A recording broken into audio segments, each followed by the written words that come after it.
Here's a talk show host who thinks atheists carry a burden of proof. Give me the brief thesis as to why we should not believe in God.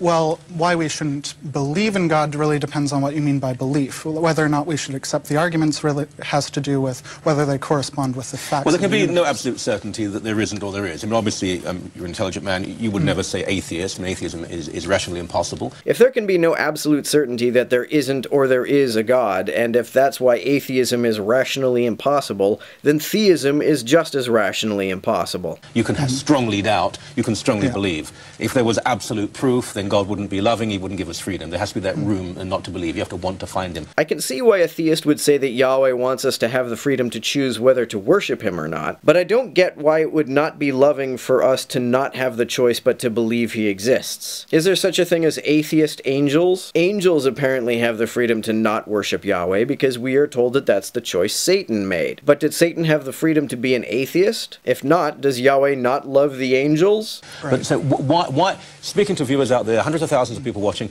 why would you say to them, God is irrelevant, don't bother? Well, I would say that it's more important actually for them to examine the reasons why they would believe in God, right? I'd actually think that that's really the first step, is to appreciate the role of skepticism and the role of taking arguments seriously and investigating them to the best of their abilities. I think that would likely lead to atheism.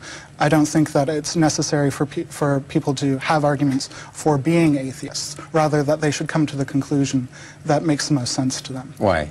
Why? Is this dude seriously asking why people should come to the conclusion that makes the most sense to them? Why would you believe in a conclusion that does not make the most sense to you? What is to be gained from adopting less convincing conclusions over more convincing ones? It's very important to understand here, Michael, it's the atheist who has the burden of proof with respect to this argument. Well, that depends. I think a minimum requirement for carrying a burden of proof is the attempt to convince. It doesn't seem like the atheist here is attempting to convince anyone that a God does not exist so much as he is trying to convince people to examine the issue for themselves. And he did give an argument for doing so. Craig and the other guy seem to think that the atheist has to present proof that there is no God, even though he's not even trying to convince anyone that there is no God.